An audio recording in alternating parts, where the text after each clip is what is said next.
हूं शरद द्विवेदी। नमस्कार। आज का हमारा मुद्दा क्या है उसके पहले हम देखेंगे ये रिपोर्ट और रिपोर्ट के बाद सीधे चलेंगे डिबेट की तरफ। जी,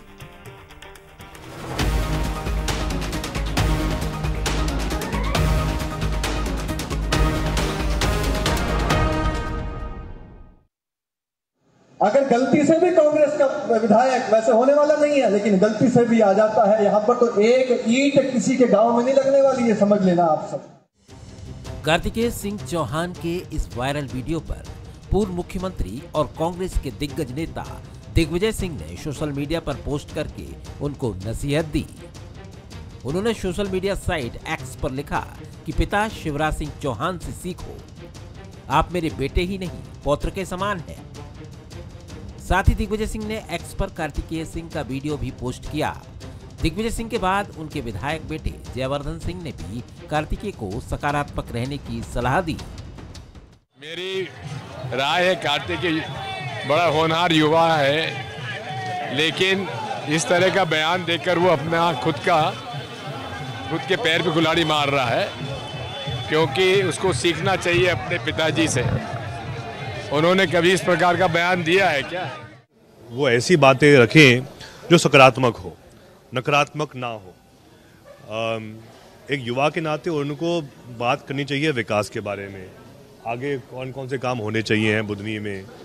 और अगर वो ऐसी बात करेंगे कि एक भी का काम नहीं हो पाएगा, शायद वो इस बात को भूल रहे हैं कि उनके ही पिताजी वहीं से सांसद हैं, वहीं से केंद्र मंत्री हैं।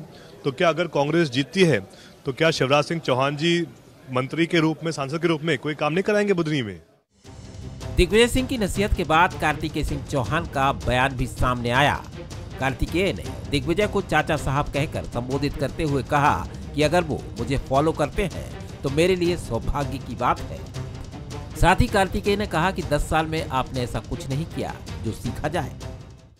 और सचमुच में मेरे लिए तो ये बड़ा प्रसन्नता का विषय है कि आदरणीय चाचा साहब मुझे और मेरे बयानों को इतनी नज़दीकी से देखते हैं। इसके लिए उनका आभार। और दूसरी तरफ जहां उनके बयान का सवाल है, जहां कांग्रेस के बयानों का सवाल है, उनके नेताओं के बयानों का सवाल है, वो सब डरने डराने की बातें करते हैं। तो डरते हम आपके उस शासनकाल से हैं, सीखना हम आपसे भी चाहते थे, लेकिन 10 सालों में कोई ऐसा काम हुआ नहीं जिससे हम सीख सकें। बुधनी उपचुनाव की बिसात में कार्तिकेय भी टिकट के दावेदार थे। रमाकांत भार्गव को टिकट मिलने के बाद कार्तिकेय ने मैदान में उतरकर मोर्चा संभाल लिया है। वो लगातार कांग्रेस को निशाने पर लिए हुए हैं। ऐसे में एक वायरल वीडियो पर मिली राजा की सलाह से प्रदेश का सियासी पारा हाई है। राजनीतिक बयानबाजी के बीच सबसे बड़ा सवाल यही है कि कार्तिकेय पर ये दिग्गी का प्यार है या फिर सियासी वार।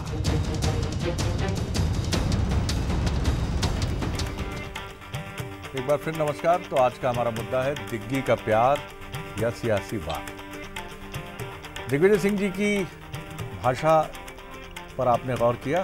कार्तिकेय होनहार युवा है और उन्हें सीखना चाहिए अपने पिता से, यानी पुत्र की भी प्रशंसा है और पिता की भी प्रशंसा है। ये हम बिटवीन द लाइन देखने की कोशिश कर रहे हैं। अच्छी बात है। तो बहुत अच्छा लगा कि बहुत दिनों बाद अगर एक समीक्षा भी की गई है, आलोचना भी की गई है, तो बहुत ही गरिमा से की गई। नहीं तो कहते उसको बुद्धि नहीं है, समझ नहीं है, कैसी भाषा बोलता है, अभी से दिमाग ठिकाने आ गया कर दिया जाएगा, क्या अभी पिताजी केंद्रीय मंत्री हो गए और मुख्यमंत्री रहे तो कुछ समझ नहीं है? नहीं, ये नहीं। और कार्तिकेय जी का भी जवाब अच्छा। दिग्विजय सिंह ये भी कह रहे मेरे पौत्र के समान,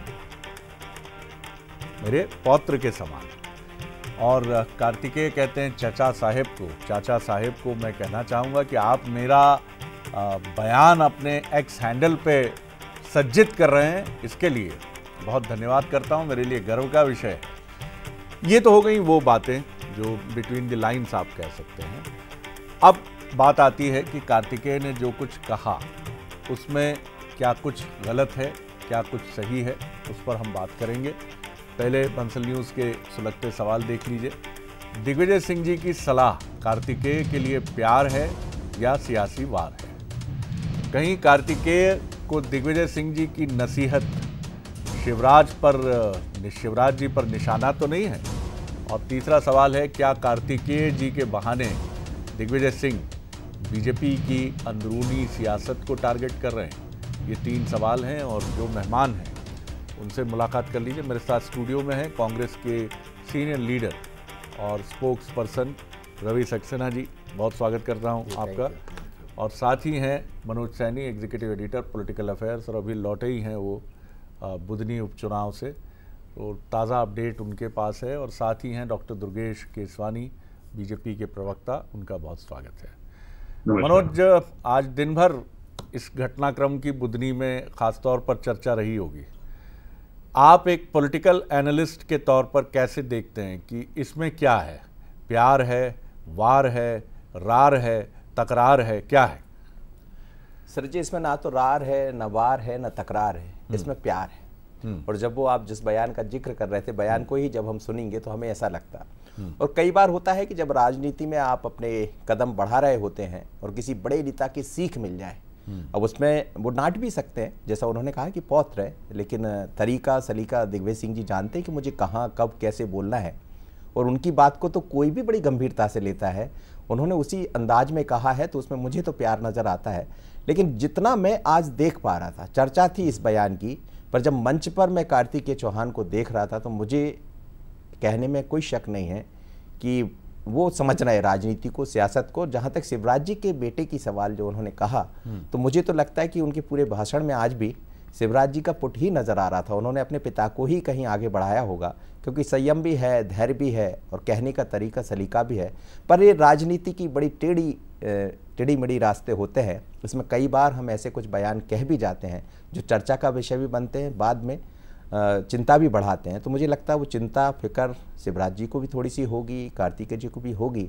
पर ये मानकर चलिएगा कि दिग्विजय सिंह ने आज एक नए नेता को मुझे लगता आगे बढ़ा दिया और ये बता दिया कि आगामी वर्षों का नेता कार्तिकेय चौहान है, जितना मैं समझ पाऊँ। ये बड़ी महत्वपूर्ण बात आप कह रहे हैं कि आज दिग्विजय सिंह जी के एक्स हैंडल पर कार्तिकेय जी का इस रूप में आना, एक उनको एक आप कह सकते हैं कि एक नेशनल लेवल पे एक कहीं ना कहीं एक खबर के तौर पर भी ये बात हुई। रवि जी, आप किस रूप में देखते हैं? छिंदवाड़ा मैं भी गया हूँ और मैं ये नहीं कहूँगा कि वहाँ कमलनाथ जी ये कहते नज़र आए कि अगर मैं हटा तो कुछ भी यहाँ होगा नहीं, लेकिन बिटवीन द लाइन्स ऐसी बातें होती थी कि क्या बीजेपी ने कुछ किया है छिंदवाड़ा में, क्या बीजेपी का कोई योगदान है? बताइए मुझे। ये कोई ऐसी बात भी क्या आपको लगती है जो बहुत चुभने वाली है, बहुत बहुत खटकने वाली है? हाँ, सलाह के तौर पर दिग्विजय सिंह जी की सलाह माकूल हो सकती है। जी देखिए शरद जी, अंग्रेजी में कहते हैं बट्स टू ब्लूम। जी, अभी कार्तिकेय जो है वो बड हैं और उनको ब्लूम होना है। ठीक बात है। और अगर अभी से वो इस तरह की भाषा का उपयोग करेंगे,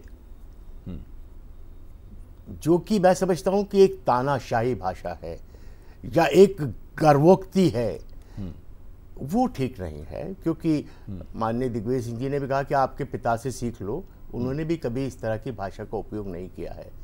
देखिए, बुधनी जो है उनके पिता की कर्मभूमि रही है। वो 18 साल लगभग जो है वहाँ से नेतृत्व करते रहे हैं।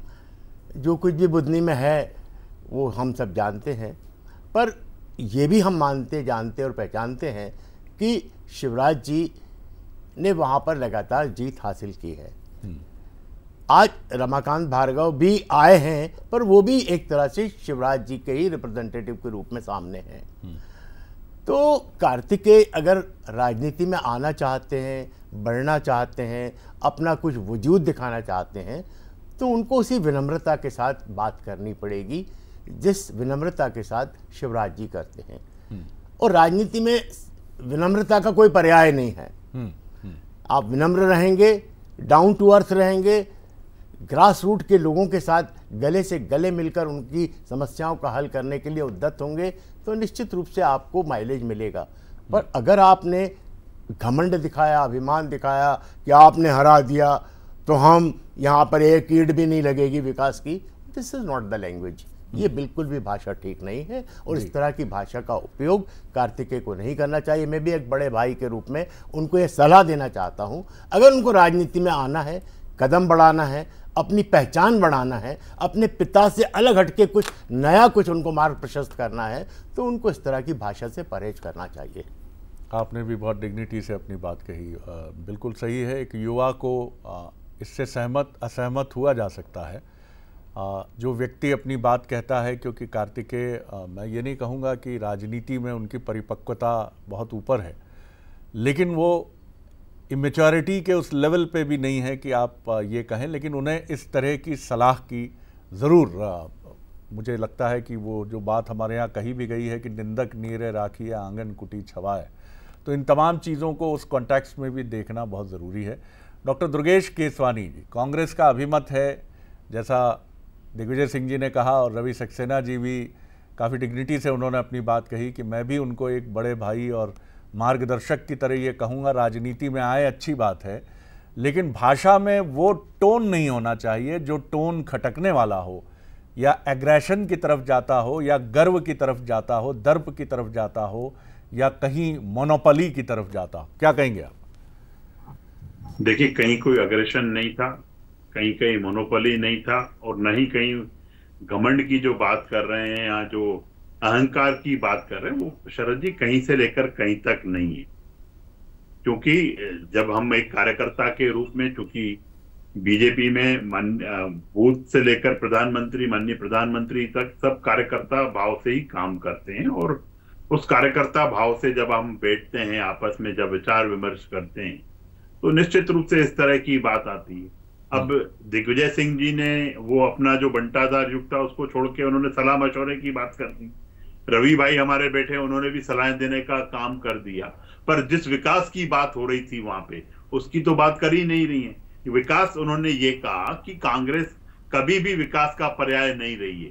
कांग्रेस मतलब बंटाधार युग, दिग्विजय सिंह जी मतलब बंटाधार, 10 साल तक प्रदेश को बंटाधार करने वाले। आप क्या कह रहे हैं कि दुर्गेश जी, क्या आप ये कहना चाह रहे हैं सलाह की कोई जरूरत नहीं है? ना आपको, ना कार्तिकेय जी को, ना मुझे, ना किसी को? क्या आप ये, आपका अभिमत ये है कि किसी सलाह की जरूरत नहीं है?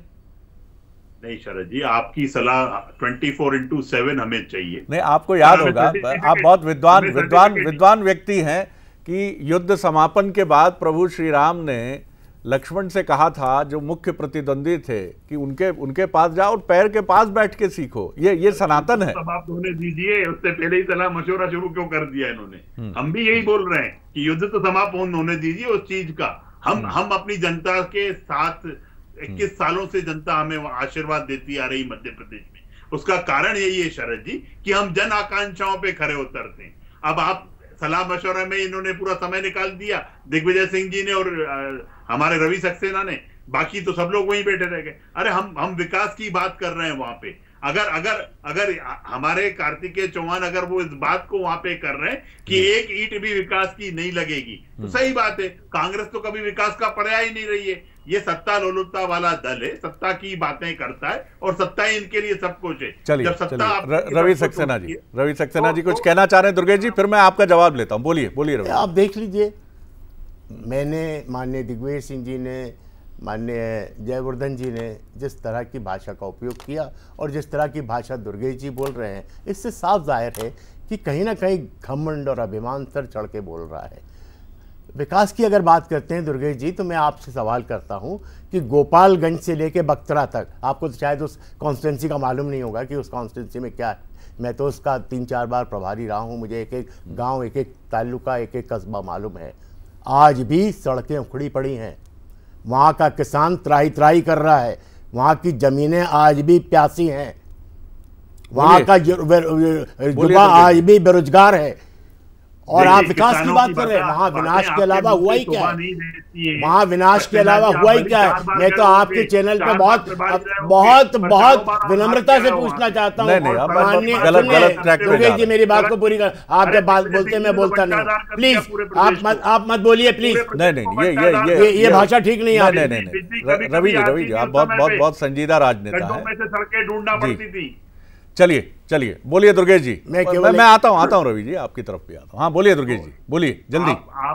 आप बिल्कुल बातों की, हमारे अहंकार बिल्कुल नहीं है रवि भैया। अहंकार, घमंड और इन सब चीजों की बात ही नहीं है। जब हम जनता के बीच में रहने वाला दल है तो तो हमें अहंकार किस बात नहीं, अब आपने दिग्विजय सिंह जी की तरह प्यार की बात की दुर्गेश भैया, भैया शब्द ने सब कुछ धोकर रख दिया। जैसे उन्होंने कहा मेरे पौत्र के समान है और उन्होंने कहा चाचा साहेब, ये है प्यार। यही तो हम भी कह रहे हैं कि इसमें कहीं तकरार नहीं है जी।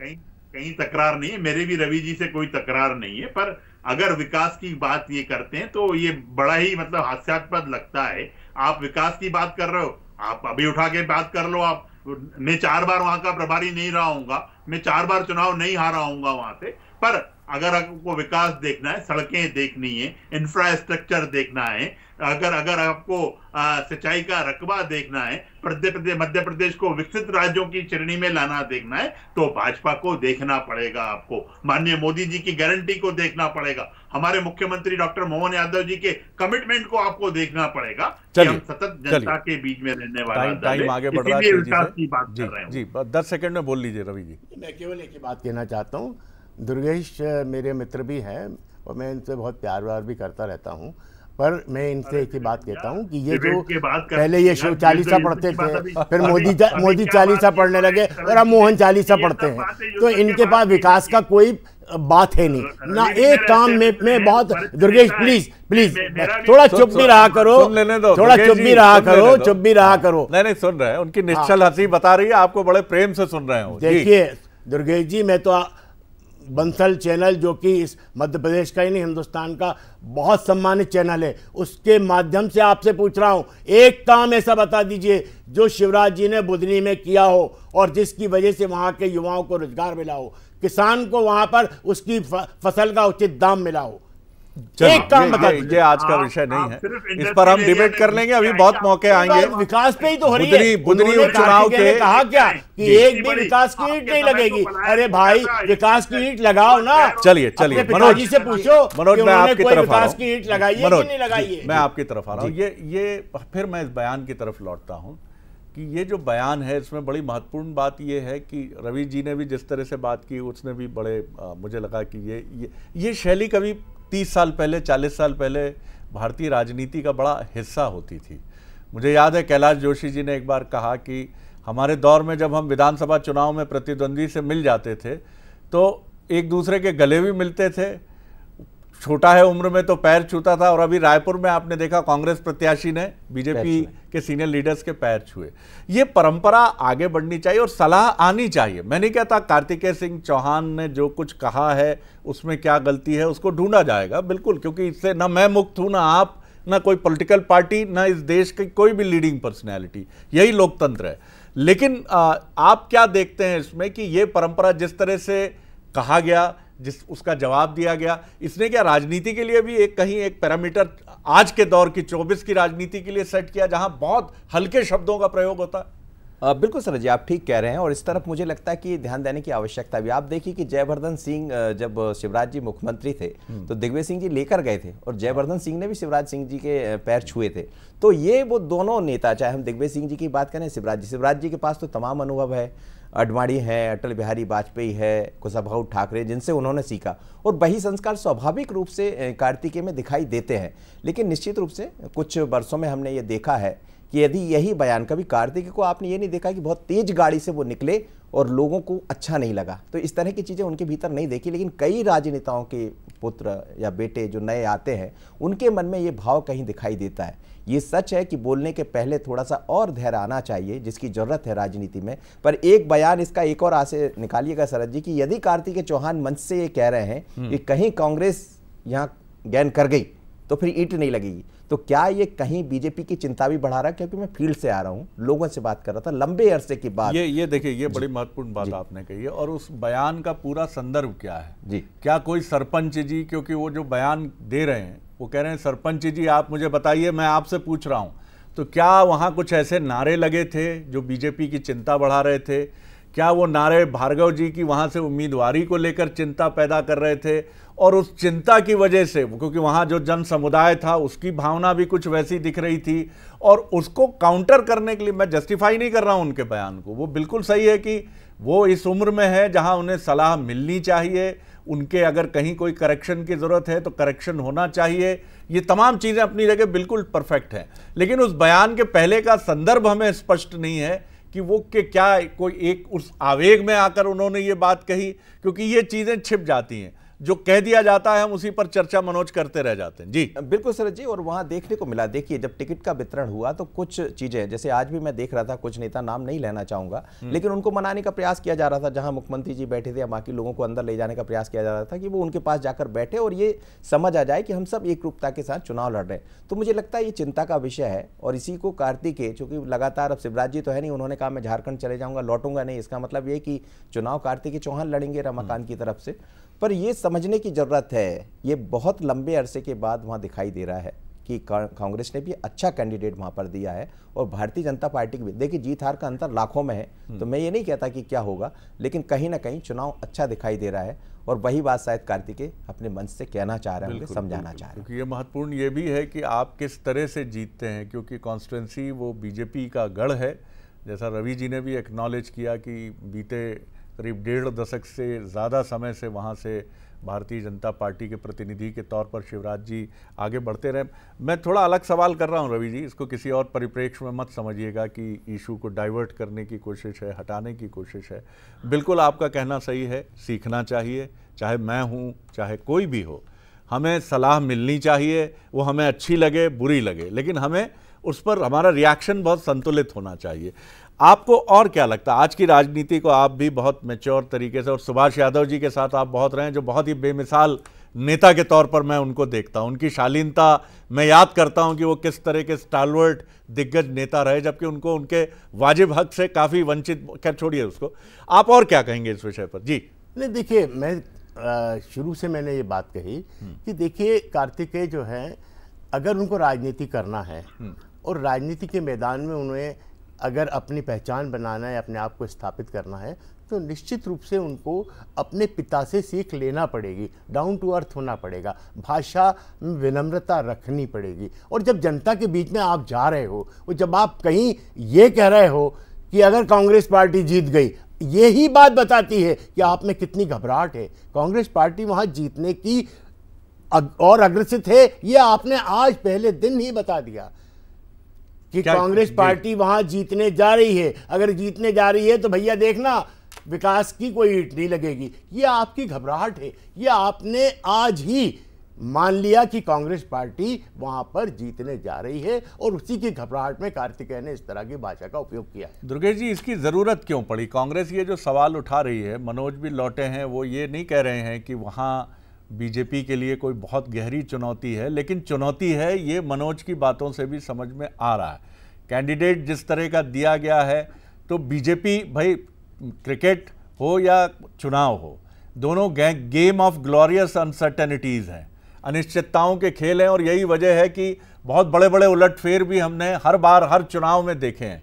तो सतर्कता दोनों ही पार्टियां रखेंगी, और रूलिंग पार्टी ज़्यादा रखेगी क्योंकि उसके दिग्गज नेता की प्रतिष्ठा से जुड़ी है वो सीट। जी देखिए शरद जी, हमारे जो साथी प्रवक्ता बैठे हैं वो मुंगेरी लाल के हसीन सपने देख रहे हैं, उनको देखने दीजिए, क्योंकि उनका काम ही ये सपने देखने का है, उनको देखने दीजिए। और आपने सीखने पर भी एक बात कही, तो हम तो उस दल से आते हैं कि प्रतिक्षण प्रशिक्षण हमारा चलता रहता है, हर क्षण हम सीखने वालों में से हैं। कहीं से भी हमें जो मिलता है, वक्त एक्सीड कर रहा है जी, सीखने का काम करते हैं। ठीक बात और है, कहीं कोई नाराजगी नहीं है, जब तक आप कोई उम्मीदवार नहीं देते हो, तो बहुत बड़ा दल है हमारा, अनेकों कार्यकर्ता उस चीज की मांग रखते हैं, अपनी बात रखते हैं, और टिकट किसी एक को मिलता है, और जब टिकट मिल जाता है तो हम सब कार्यकर्ता मिलके उसको भारी बहुमत से, प्रचंड बहुमत से जिताने के लिए। किस्से के साथ बात खत्म करूंगा। उत्तर प्रदेश की बात है, देश की सबसे आबादी वाला राज्य, और वहाँ कांग्रेस के मुख्यमंत्री हैं। ये बात 60 के दशक के आसपास की है, और उनके गुरु उसी चुनाव में दूसरी पार्टी से चुनाव मैदान में हैं, वो बीमार हैं, और वो बुलाते हैं मुख्यमंत्री को और कहते हैं कि मैं जानता हूं तुम्हारे लिए कठिनाई होगी, लेकिन तुम मेरी पार्टी का घोषणा पत्र बनाओगे। और वो जो व्यक्ति हैं, मुख्यमंत्री हैं, वो दिल्ली में फ़ोन करते हैं, जवाहरलाल नेहरू जी से पूछते हैं कि मेरे गुरुजी ये कह रहे हैं कि मैं उनकी पार्टी का घोषणा पत्र बनाऊं, क्या आप अनुमति देंगे? नेहरू जी कहते हैं गुरु हैं तुम्हारे, तुम ऐसा करो, कर दो ये काम। और वो 2 दिन 3 दिन किसी टाइपिस्ट के साथ किसी सर्किट हाउस में बैठते हैं और गुरु जी के लिए तैयार करते हैं। ये वो देश है ये उस देश की राजनीति की गरिमा है। और यहाँ कांग्रेस और बीजेपी में ऐसे सैकड़ों उदाहरण आपको मिलेंगे जो इस महान लोकतंत्र के प्रति हमारा मन और सर गर्व से भर देते हैं। और आज भी आप लोग बेमिसाल हैं। मैं फिर कहूँगा कि मैं इसमें कोई कटुता और नैराश्य नहीं देखता हूँ। आज भी आप लोग अपनी तमाम प्रतिद्वंदिता के बाद बहुत एक दूसरे के प्रति अलग भाव से भी भरे रहते हैं। कई बार भ्रम होता है, होना भी चाहिए, नहीं तो लोगों को लगेगा कि सब कुछ मिला जुला है। ऐसा नहीं है, लड़ाई सच्ची है लेकिन दिल हिंदुस्तानी है और एक दूसरे के प्रति प्रेम और सम्मान से भरा है। आप तीनों मेहमानों का बहुत शुक्रिया।